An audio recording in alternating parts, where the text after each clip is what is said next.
Olá, sou o professor Virgílio Meirelles. Estamos começando mais uma aula neste sábado. Vamos conversar agora sobre personalidade e capacidade. Já me enviaram mensagens me cobrando o porquê que eu não enviei o restante do material. Não enviei, porque deu preguiça, deu coronavírus.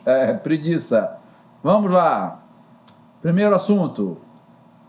Aquele basicão dizendo quem é a empresa, o que é, que esse material ele pode ser compartilhado por você, pode ser passado pelos colegas. Esse material ele é produzido e comercializado, distribuído, produzido e comercializado pela minha empresa. É um apoio cultural da minha empresa de advocacia. Ok? Se você está gostando dos nossos vídeos, dá o seu like, conto com você para que esse canal somente cresça. Tá? Vamos lá. Sequência. Parte geral do Código Civil. Deixa eu tirar a minha cara daqui para não ficar tão apertado para vocês e vocês poderem ver com mais calma. A parte geral do Código Civil, CCB, Código Civil Brasileiro 2002, contém 3 livros. O primeiro sobre pessoas naturais e jurídicas, como sujeitos da relação jurídica. Segundo, relativo aos bens como objeto do direito em torno do qual se formam as relações jurídicas. E o terceiro, que diz respeito aos fatos jurídicos que permitem criar, modificar ou extinguir direitos.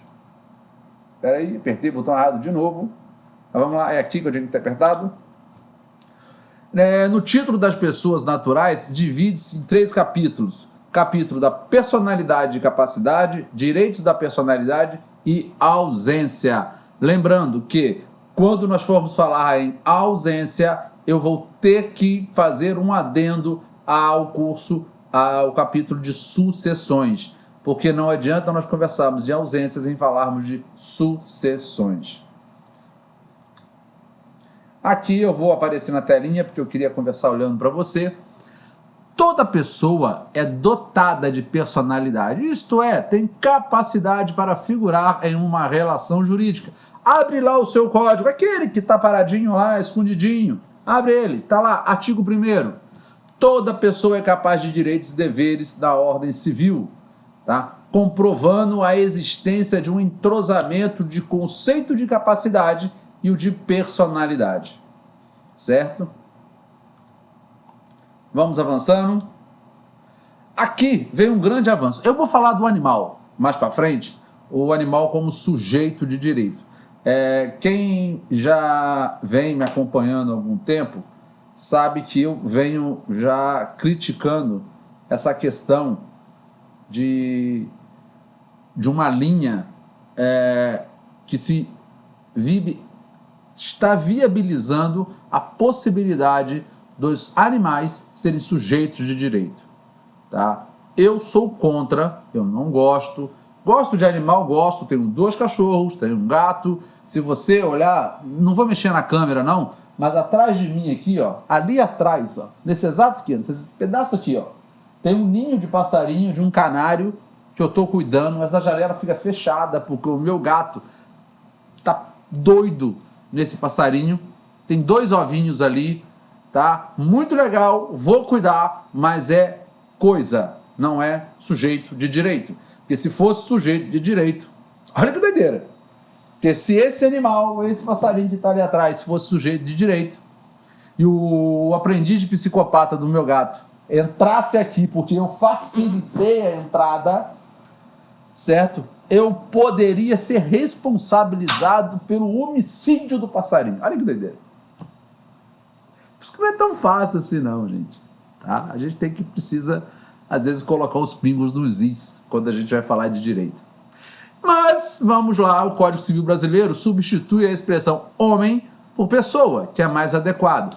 Aqui eu faço um adendo, que muito se discute sobre o casamento de pessoas homoafetivas. Tá? E eu falo que uma das formas que nós temos de acabar com essa figura da relação homoafetiva, parar com esse assunto, que para mim já deu o que tinha que dar. O Estado não tem que se meter na esfera privada das pessoas. É só nós mudarmos lá, que o casamento civil, em vez de ser celebrado entre homem e mulher, ele será celebrado entre pessoas. A gente resolve isso. Tá? Mas ele substitui a ideia do homem, tá, para a ideia de pessoa, o Código Civil. Pessoa natural é o ser humano provindo da mulher. Certo? Aqui ele ainda não concebe certas formas de, neste momento de concepção, tá? Mas aqui a gente temos que analisar o texto, que é pessoa. Então aqui a gente está dizendo que os clones ainda não são considerados pessoas. Essa é uma discussão, tá? Porque só é considerado pessoa por um ser humano que provém de uma mulher. Tá? Ponto. Ah, Virgínia, mas tem um cara que tem uma doutrina que fala isso. Tá, estou falando que está no código. Tá? Depois a gente para e vai discutir filosoficamente, ampliamente, o que você quer que seja. Estou falando que tem agora. Tá? O que tem para hoje. A personalidade civil da pessoa começa quando do nascimento com vida. Eu vou puxar aqui para vocês enxergarem.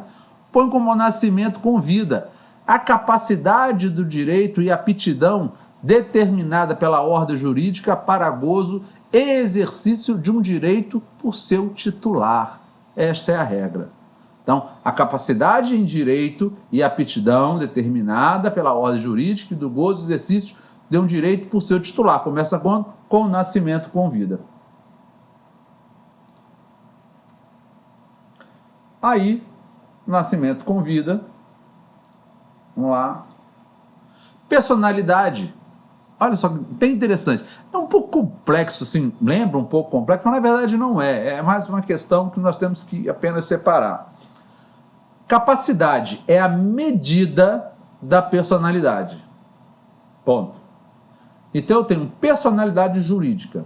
É aptidão para adquirir direitos e contrair obrigações. Opa! Quem tem personalidade jurídica? Todos que têm a capacidade de adquirir direitos e contrair obrigações. Ponto. Se eu levo um cachorro ao sujeito de direito, aí eu te pergunto, ele vai adquirir direito. Como é que ele vai cumprir as obrigações? Fica na tela. A capacidade jurídica determina a extensão desta personalidade. A personalidade pode ser relativa, sendo que a personalidade é uma terminologia genérica. Aqui que eu tenho que ir. Capacidade de direito, aquisição ou gozo de todo. Capacidade de direito, aquisição ou gozo de direitos, todos possuem.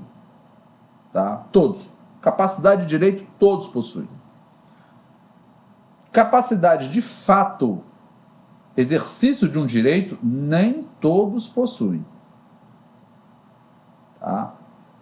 É a aptidão para exercer por si só os atos da vida civil.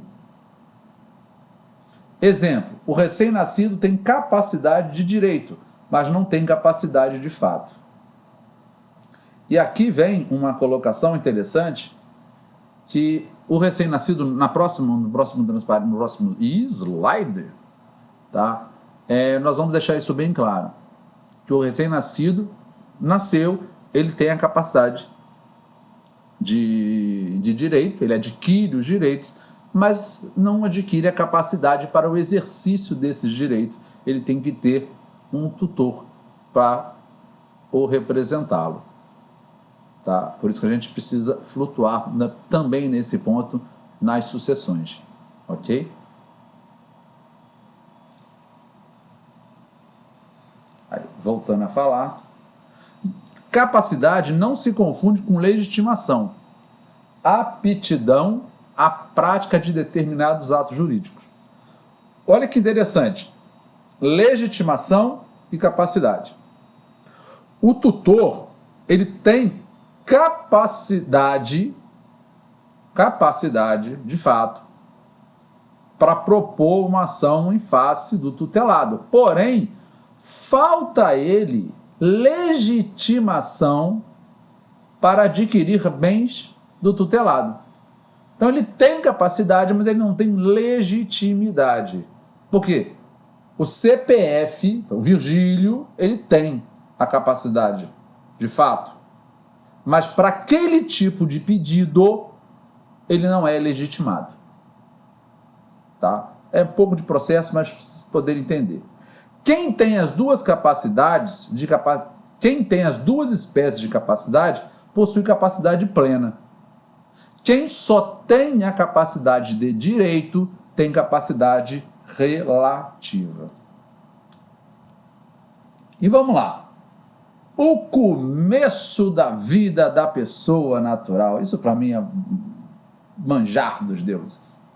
Eu adoro. A Código Civil. Artigo 2º.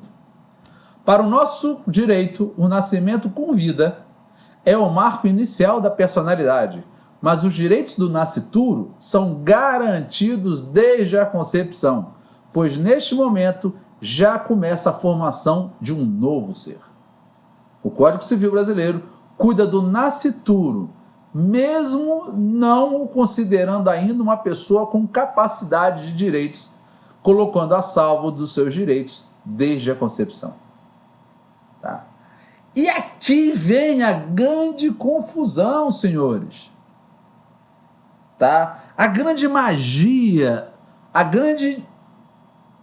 como eu falo para vocês, o grande conflito do direito com a medicina, com a ciência, vamos dizer assim, com a ciência médica, com a ciência jurídica.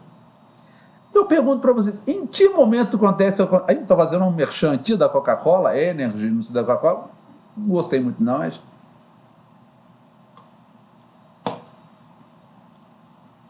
comprei, tem que tomar, né?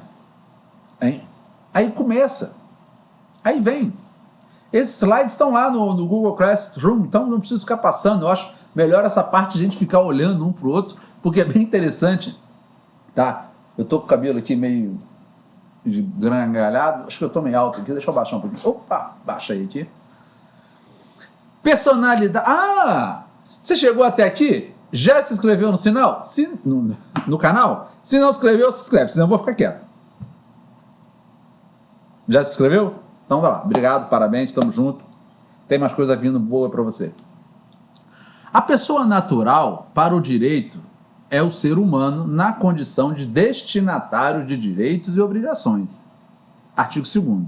O recém-nascido adquire personalidade jurídica, tornando sujeitos de direito. Pode morrer no segundo seguinte. Aqui eu me recordo de uns professores que eu tinha na faculdade que falavam, tá, da figura dele, do nascituro. Que o que está por nascer, mas já concebido no ventre materno. É o ente concebido, embora não nascido. E é onde eu falo com vocês que tem um conflito entre a medicina e o direito, porque se vocês forem lá no final, no casamento, diz o seguinte: presume-se do marido os filhos havidos até 300 dias após o fim da relação conjugal. Ponto. O casamento termina com a morte e o divórcio. O código ele é tão louco que ele traz dois elementos que colocam fim ao casamento, tá? O divórcio e a morte. Mas são, na minha opinião, dois elementos totalmente antagônicos. Tá? Porque 300 dias após o fim de um relacionamento, presume-se do marido, se foi um divórcio e o abençoado está vivo, pode ter havido um flashback. Agora, 300 dias após o evento morte, não dá. Não dá. Eu já conversei com alguns profissionais de medicina, eles falaram que a gestação não dura 300 dias. Dura 296 dias, alguma coisa assim. Tem 4 dias. Ou seja, o legislador estava lá na hora de fazer o negócio e falou, sabe de uma coisa? É 295, é 200, põe 300 nisso aí. tá? E gerou essa confusão. Tá lá, mas tá lá, é nascituro, aquele que está para nascer. E a gente precisa ter cuidado dele. Aí nós temos algumas teorias, tá? A teoria natalista, como a aquisição da personalidade, opera-se a partir do nascimento com vida. Adota o entendimento de que, não sendo a pessoa, o nascituro possui mera expectativa de direito. Somente é dotada de personalidade a pessoa que nasce com vida. Tá? Sim. Porque uma das regras principais da vida é você respirar. Nosso direito disso. Você respirou, morreu, você adquire direito e passa direito. Mas isso aqui, eu vou falar para vocês um exemplo, que esse exemplo eu vou usar de novo com vocês lá em sucessões. Vamos aqui para o outro slide, aí eu fecho esse exemplo. Eu tenho a teoria da personalidade condicional, o nascituro com direitos sob condição suspensiva, surge com a plenitude ou com o nascimento com vida e se extingue caso o feto não chegue a viver. Ótimo, ok. Personalidade é atributo que se adquire a partir da concepção. Tranquilo. O que a gente precisa é entender em que momento ocorre a concepção. Tá? Porque, por exemplo, eu já conversei com alguns médicos obstetras perguntando para eles em que momento há o aborto. Tá? Gente, não tem nada a ver uma coisa com outra. Tem. Eu fui perguntar para eles assim, em que momento ocorre o aborto? Eles falaram, olha, o aborto ocorre, tá, no momento em que o feto é viável fora do útero. Aí eu tenho um aborto. Eu posso ter a pessoa respirou e morreu. Enquanto o feto não for viável fora do útero, há uma discussão sim, se é aborto ou não. Talvez uma interrupção de gravidez. Mas aborto, complicado. E aqui ele fala, teoria da personalidade condicional. Suspende os direitos, eu vou explicar isso para vocês. Suspende os direitos até que ele nasce. Temos aqui a teoria concepcionista, que é a nossa. O nascituro adquire a personalidade jurídica desde a concepção, sendo assim, é considerado pessoa. A personalidade se inicia a partir da concepção, ficando condicionado ao nascimento com vida. Tá? Essas são as três teorias. Tem esse aqui, a maioria do doutrinador atualmente segue a teoria da personalidade condicional. Cumpre ressaltar que existem controvérsias, como vocês estão vendo. Em síntese, o nascituro, embora não seja considerado pessoa, tem a proteção legal dos seus direitos desde a concepção. Porém, para dizer que nasceu com vida, deve ter respirado. A partir daí, passa a ter personalidade jurídica. Certo? Por quê? A gente precisa entender isso. Tá? Em personalidade. Vamos imaginar... Se vocês forem lá no 1829 do Código Civil, 1829, por ali, que fala assim, a sucessão legítima defere-se na seguinte ordem. Tá lá, aos ascendentes, descendentes, cônjuges. Imagina que eu, Virgílio, me caso. Já sou casado, mas só para vocês visualizarem. Me caso. Beleza? Não tenho irmãos, sozinho, de boa. Caso. A minha esposa se dá extremamente mal com a minha família. Eu tenho uma renda, um patrimônio considerável. A minha esposa, bem machista, né? Mas é minha esposa. Eu, de repente, morro. Ela grávida. Eu morro.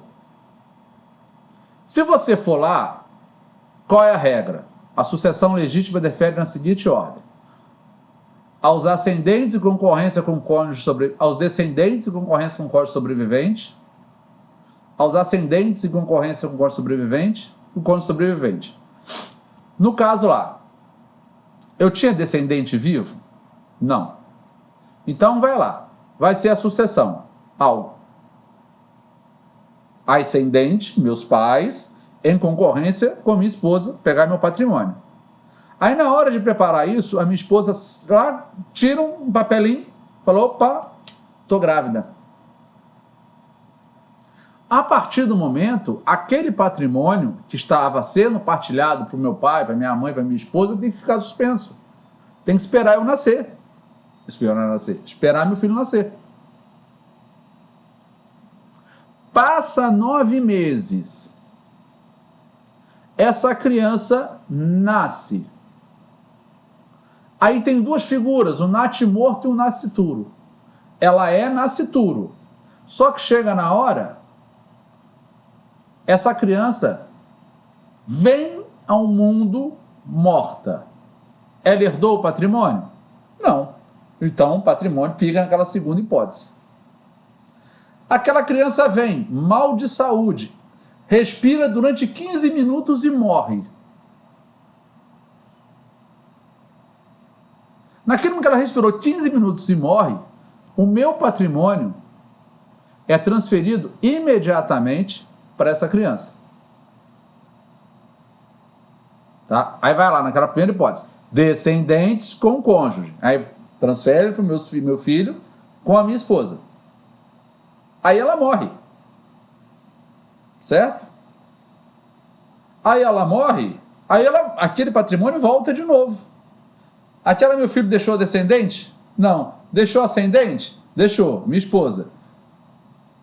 Deixou cônjuge? Não, era um recém-nascido. Então, a minha esposa herda todo aquele bem, aquele patrimônio, sozinha. Essa é a questão do nascituro. Por isso que se discute isso. Não é capricho, etc. e tal. A gente discute questão patrimonial isso. É a mesma coisa. A mãe. Vocês acham que a licença médica, 2 meses antes do parto, que a mãe se afasta do trabalho, é para a mãe ficar em casa? Não. É para a mãe cuidar da criança, no feto. Quem tem direito à licença maternidade, em tese, é a criança. Que a mãe vai cuidar dessa criança, vai cuidar dessa gestação, para que tenha uma gestação tranquila e essa criança possa nascer sã e saudável. Ok? Nascitura é o titular de direitos personalíssimos, como eu já disse, direito à vida, ao pré-natal, certo? Pode receber doação sem prejuízo de recolhimento de impostos. Pode ser beneficiado por legado e herança. Pode ter curador para a defesa de seus interesses. O Código Penal tipifica o crime de aborto. Tem direito à realização do DNA para a aferição da paternidade.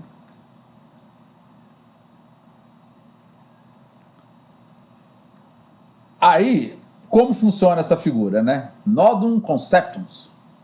Prole eventual da pessoa existente por ocasião de morte do testador, quando existe disposição testamentária a seu favor. É um sujeito de direito, sem ser pessoa. Tratamento jurídico do nascituro, tratamento jurídico de embrião laboratorial. Isso aqui a gente vai ver com mais calma em direito de família. Mas é quando o testador permite, tá, que os embriões dele sejam usados após o seu falecimento. Aí foge aquela figura dos 300 dias de nascimento após a dissolução do casamento pela morte. Tá? Eu tenho que deixar isso bem claro.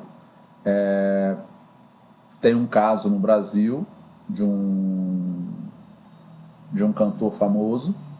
Ele fez um tratamento contra o câncer e uma das sequelas do tratamento era a infertilidade. Então ele recolheu os sêmens, deixou lá. 10 anos após a morte dele, a família tentou, né, a esposa dele tentou fazer essa inseminação in vitro. Ele não tinha deixado nada autorizado, tá? E Não pôde. Tá? Não pôde. Certo? Ah, Virgílio, e se pudesse? Ah, se pudesse, você tem uma relação patrimonial muito grande. Como é que você pega um patrimônio, partilha, 10 anos depois, sem previsão nenhuma, parece... Olha se isso fosse assim. Eu pego um patrimônio, partilho ele todo, 10 anos... Ah, tem aqui material genético. Vai lá, implanta na mulher, a mulher é filho dele, ele morreu tem 10 anos. Tá. E a partilha que foi dada? Ah, não. Chegou agora, ele vai receber o que ele tem. Ele pode ser o patinho feio. Então a gente tem que tomar muito cuidado com isso. Às vezes a gente acha que é fácil, mas não é não. Incapacidades. Incapacidade é a restrição legal ao exercício de atos da vida civil. Capacidade é a regra, a incapacidade é a exceção. No Brasil não existe incapacidade de direito. O que existe é incapacidade de fato ou de exercício. Artigo 1º. Todos nós temos capacidade de direito, isso é regra. Duas espécies de incapacidade: absoluta, artigo 3º, e relativa, artigo 4º do Código Civil. Lembrando que esse material, que essa parte de incapacidade, ela sofreu uma mudança significativa em 2016, 2015, com a entrada em vigor do Estatuto da Pessoa com Deficiência, tá? Que ele ampliou muito.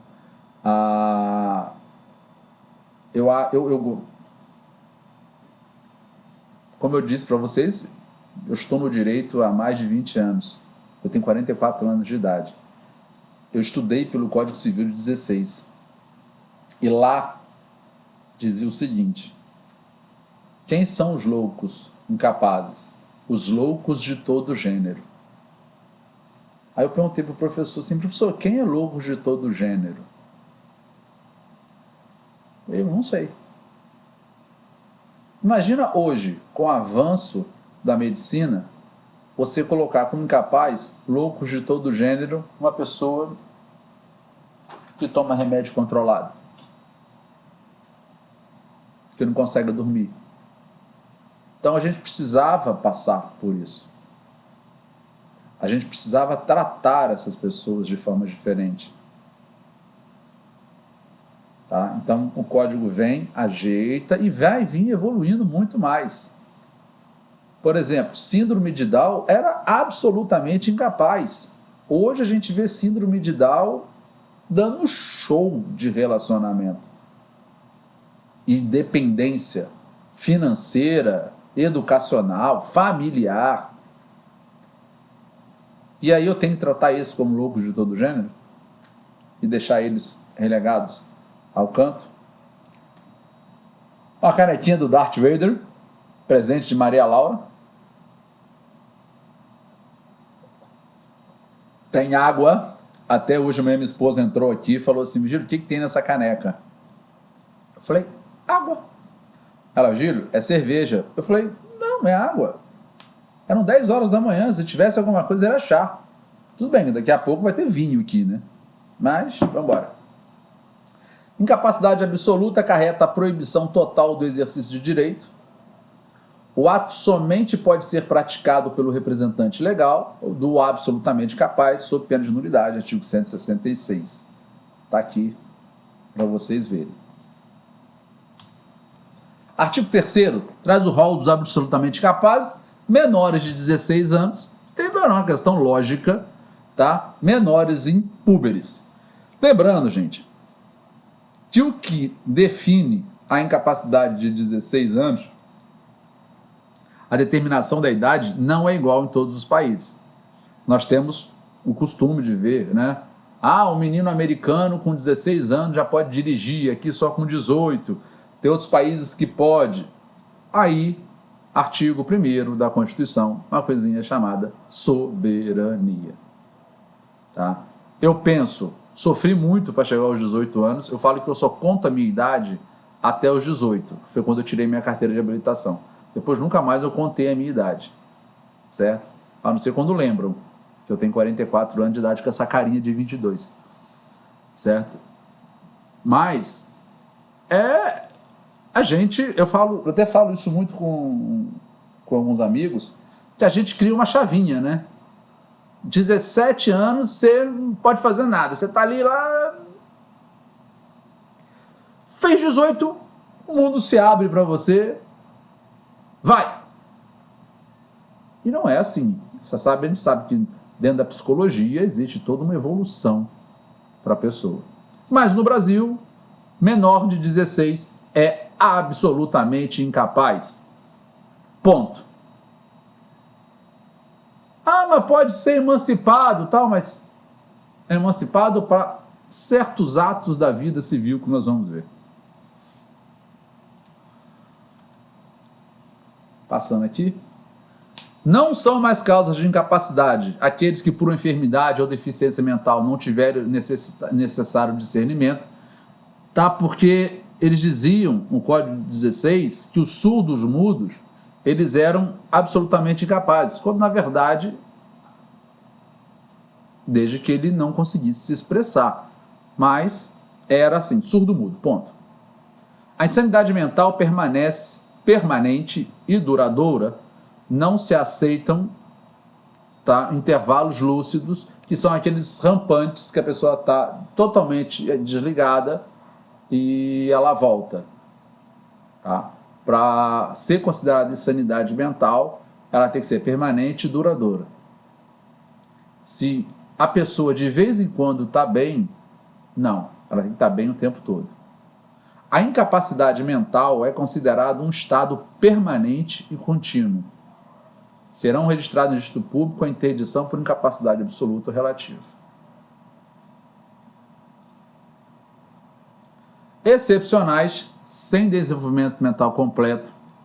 Aqui, gente, voltando aqui, só dizendo, nessa parte aqui, a gente entra em muita discussão a respeito dos autistas.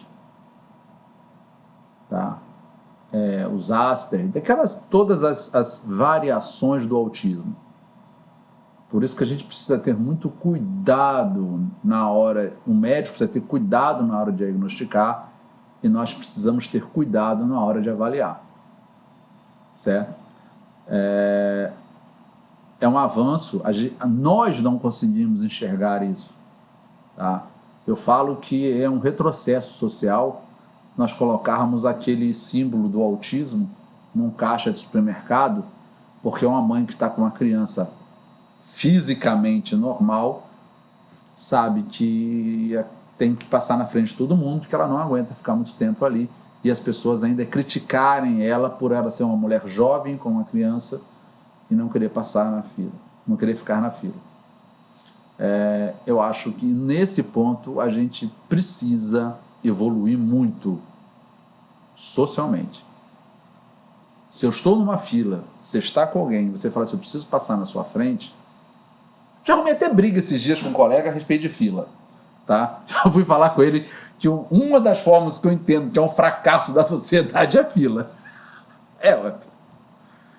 Se eu tenho que ficar em pé um atrás do outro para dizer que eu cheguei na sua frente ou você chegou atrás de mim, é um fracasso. Eu não acreditar em você e você não acreditar em mim, mas deixa para lá.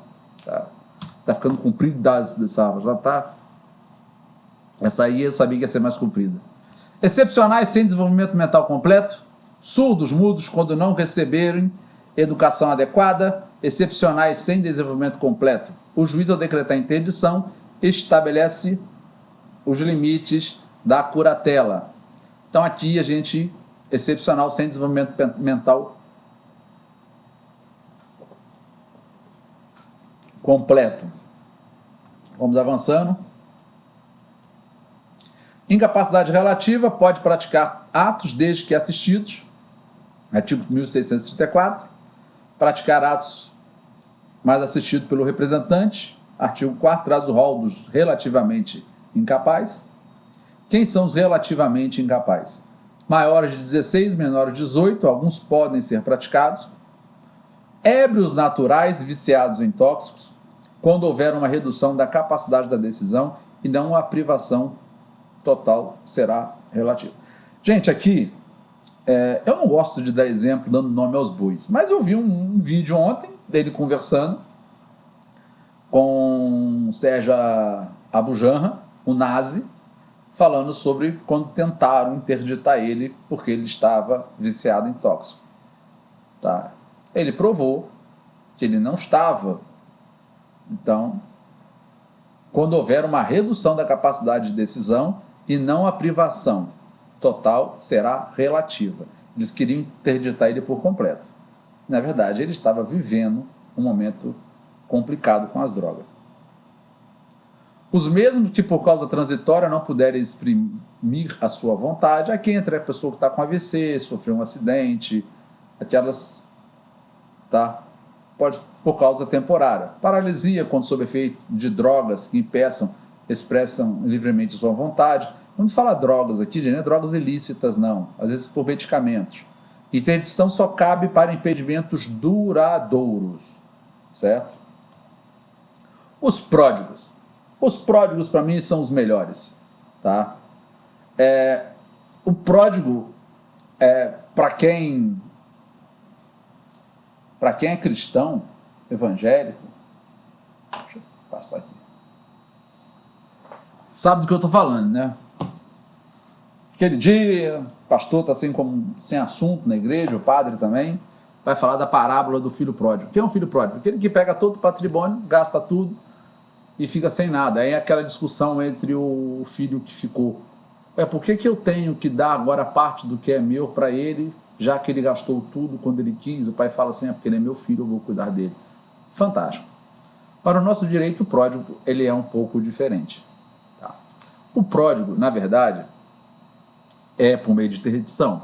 Mas o pródigo, eu acho engraçado que quando você vai estudar o pródigo a fundo, o pródigo, a interdição do pródigo é para que ele não destrua todo o patrimônio que o sustenta, levando ao final ele não ter nada e o outro ter que sustentar ele. Entendeu? Por exemplo, a pessoa tem 10 casas, o pródigo. Ele vende as 10. Mas ele vai vender as 10 e ele vai morar onde? Vai comer aonde? Ele vai morar com você. Não, eu não quero que ele resida comigo. Então a lei protege o patrimônio do pródigo dele mesmo, mas para que ele não dê despesa para as outras pessoas. Ele tem 10 casas, ele vendeu lá, paramos na 8ª. Então ele torra aquele dinheiro todo, então trava 2, que uma ele vai morar, a outra vai alugar e a outra vai ficar com o dinheiro para ele. Tá? Esse é o pródigo. E quando eu entrei na faculdade, adoro isso aqui, gente. Eu demorei para entender pródigo. Demorei. Sabe por quê? Porque eu sou fã do Batman. Eu lia Prodígio. Eu falei, cara, que o Robin tá fazendo aqui? Eu não consegui entender. Demorei anos para entender o pródigo. Virgílio, você é um idiota. Como é que você fala um negócio desse numa transmissão que vai pro mundo? Os índios ou silvícolas, como diz o nosso presidente, índio também é gente igual a nós, tá? Eu entendi o que ele quis dizer, muitos entenderam diferente, tá? Nós não podemos deixar os índios numa situação diferente da nossa, tá? Índio quer internet, índio quer carro, índio quer trabalho, como todos nós queremos, certo? Índios ou silvícolas são os habitantes da selva não integrados à civilização. Capacidade dos índios será regular pela legislação especial. Lei 6.001 de 73. Tá? Olha que interessante, meus queridos alunos. A lei que instituiu a FUNAI, que está todo mundo discutindo, que não sei o quê, foi editada num governo pseudo-ditatorial, 1973. A gente vivia uma ditadura. Então, todos os direitos que os índios, que durante o governo de esquerda discutiram, vieram de 1973. A gente precisa parar e observar isso. Incapacidade. Representação. absoluta representação, relativa assistência. Isso depois a gente vê com mais calma. Quando que cessa a causa? Né? Por enfermidade, menoridade. Tá? Quando cessa essa incapacidade? Quando a enfermidade cessar ou quando completado os 18 anos, pelo artigo 5º do Código Civil. Pela emancipação, artigo 5º, que pode ser de 3 formas. Voluntária, concedida pelos pais, se o menor tiver 16 anos completo. Isso aqui cai muito no exame da ordem, depois eu vou trabalhar com vocês isso. Judicial, concedida por sentença, ouvindo o tutor, em favor do tutelado que já completou 16 anos. E legal, determinado pelos fatos previstos em lei. Interdição é a incapacidade decorrente da causa psicológica que necessita de uma sentença judicial. Está lá no artigo 775 do Código de 2015, Código de Processo Civil. A sentença de interdição tem natureza declaratória. Ela declara, ela não constitui o cara incapaz, apenas declara que ele está incapaz. A incapacidade é declarada, ela é reconhecida pelo juízo. Depois, em processo civil, a gente vê isso com mais calma. Tá? Mas ela declara, o juiz declara, o juiz pega a documentação, declara que ele é incapaz. Tá? Ele não constitui que a pessoa é. Os efeitos têm efeito ex nunc, efeitos não retroativos, e efeitos ex tunc, efeitos retroativos. Personalidade jurídica, um atributo necessário para ser sujeito de direito. Ao adquirir a personalidade, o ente passa a atuar na qualidade de sujeito de direito, pessoa natural ou jurídica praticando atos e negócios jurídicos. Direitos da personalidade são absolutos, erga omnes, intransmissíveis, não podem ser cedidos ou personalíssimos. Tá? Aqui, vamos lá, pá. Aqui eu vou passar, não, deixa eu colocar na miniatura aqui para a gente poder ir discutindo. Isso aqui. Gente, eu não posso transmitir a minha personalidade, eu não posso ceder, ela é personalíssima, por isso que eu tenho o direito ao dano moral. Ela é indisponível, eu não posso dispor, tá? Eu não posso renunciar, abdicar a minha personalidade. Ela é imprescritível, em tese, não se pode obstar seu livre exercício. É impenhorável, não podem ser penhorados.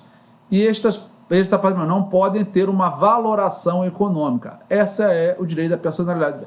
Apesar de que, no dia a dia, a gente encontra, nós vamos ver, nesse ponto, não a personalidade, mas a imagem. Entendeu? A imagem da pessoa nesse contexto. Tá? A imagem pode ser indisponível, tal, mas nós vamos ver isso com mais calma para frente. Direitos da personalidade, lá no artigo 20 que eu falei, são direitos subjetivos da pessoa para defender o que é próprio, integridade física e integridade intelectual. Direito ao corpo vivo ou morto, artigo 13 ao 15, direito a nome, 16 a 19, direito à imagem e direito à privacidade. E o fim da pessoa natural, com a morte da pessoa natural, termina a sua existência, artigo 6º, e, consequentemente, a sua personalidade. Prova se faz com a certidão de óbito. Tá? Como que eu provo que a pessoa morreu? Com a certidão de óbito. Não preciso carregar o corpo comigo não, tá, gente? Morte também pode ser declarada ou presumida. Nós vamos ver. Ausência, tá? Que é aquela pessoa que saiu sem deixar ninguém para representá-la. Morte presumida sem ausência, aquele que estava em iminente risco de perder a vida. Tá? Artigo 7º. Artigo 22 ou artigo 39, ausência com presunção da morte. Certo? O que é ausência com presunção da morte? Caso lá de Brumadinho, aqueles corpos que não foram localizados. Eles não estão mortos ainda. Eles estão ausentes. Enquanto o bombeiro não falar assim, encerrou a busca, aí sim declara-se a morte presumida. Mas a princípio eles estão ausentes. Como oriência, artigo 8º, é a presunção da morte simultânea de pessoas reciprocamente herdeiras, tá? Pai e filho, quem morreu primeiro? Preciso saber. Porque um herda do outro, não sei, morreram junto, então há como oriência. Isso aí vamos ver com mais calma. Já falei demais hoje. Morte civil, hoje somente cabe em casos do artigo 1816 do Código Civil Brasileiro, tá? Morte civil é muito conhecida no direito americano. A pessoa deixa de existir no ordenamento. No nosso caso é muito difícil conseguir isso. A morte presumida com declaração de ausência, com ou sem declaração de ausência. Aí nós temos a eutanásia, morte piedosa sem sofrimento, distanásia, prolongamento artificial do processo natural de morte, e a gente encerra o nosso bate-papo de hoje com aquele link que você deve marcar no celular, baixar, se inscrever, entrar, ficar e curtir essas nossas postagens, tá bom? E espero muito que você tenha gostado dessa aula. Deixa eu mandar um beijo para você. Espero muito que você tenha gostado dessa aula. Espero que você compartilhe e discuta lá na nossa página no Google Classroom. Aquele abraço. Tchau, tchau.